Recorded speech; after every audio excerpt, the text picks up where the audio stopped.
আসসালামু আলাইকুম। দেশ ও প্রবাসে কলিজার ভাই ও বোনেরা কেমন আছেন? আলহামদুলিল্লাহ, আশা করি সকলে ভালো আছেন। 18,000 প্রবাসীর ভাগ্য ঝুলে আছে ঝুলন্ত অবস্থায়। আহারে, তারা ধারে ধারে ঘুরতে ঘুরতে প্রবাসী কল্যাণ মন্ত্রণালয়, এজেন্সি, দালাল, মানে তাদের জুতার খাল আমার মনে হয় জুতার নেই। দিনের পর দিন এই 18,000 শ্রমিক নেওয়ার জন্য দুইবার আশ্বাস দেওয়া হইল। স্বয়ং মালয়েশিয়ার প্রধানমন্ত্রী বাংলাদেশে এসেছিল। অন্তর্বর্তীকালীন সরকার প্রফেসর ডক্টর মোহাম্মদ ইউনূস তার সাথে সমঝোতা করে তিনিও আশ্বাস দিয়েছিলেন। মাঝখানে আবার আসিফ নজরুল প্রবাসী কল্যাণ উপদেষ্টা তিনি নিজে আশ্বাস দিয়েছিলেন এই 18,000 শ্রমিকের জন্য।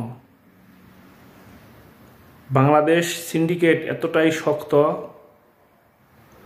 আর আমরা এতটাই খাই আমাদের এমন অবস্থা, আমরা গরিব দুঃখী কাউরে দেখি না, কাউরে হিসাব করি না, শুধু আমাদের পকেট ভারী করতে পারলেই আমরা খুশি।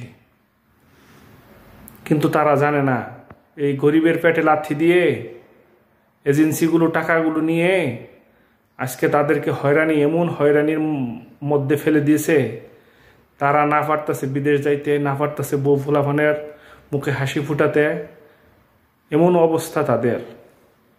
সর্বশেষ তারা প্রবাসী কল্যাণ মন্ত্রণালয়ে আসিফ নজরুলের সাথে দেখা করেছিল।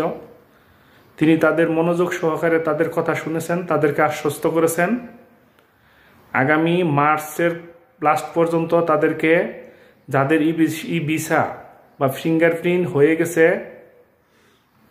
তাদেরকে দাফে দাফে পাঠাবার জন্য আশ্বাস দিয়েছেন, এবং যাদের ই ভিসা বা যাদের ফিঙ্গারপ্রিন্ট হয় নাই তাদেরকে তিনি উদ্দেশ্য করে বলেছেন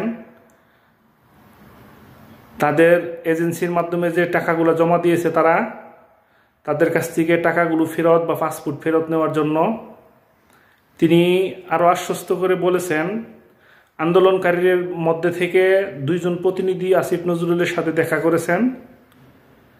তিনি আশ্বস্ত করে বলেছেন আপনারা 18,000 প্রবাসী কর্মী যারা এখন যেতে পারতেছেন না, যারা এখন অলরেডি যাদের ভিসা বা পাসপোর্ট অলরেডি সব কিছু রেডি হয়ে গেছে তাদের তো অবশ্যই পাঠানো হবে দাফে দাফে, কিন্তু যাদের ভিসা হয় নাই তাদেরকে বয়োসেলের মাধ্যমে, সরকারি সংস্থা বয়োসেল যাদের মাধ্যমে বিদেশে কর্মী পাঠায় তাদের মাধ্যমে তাদেরকে পাঠানো হবে বলে আশ্বস্ত করেছেন।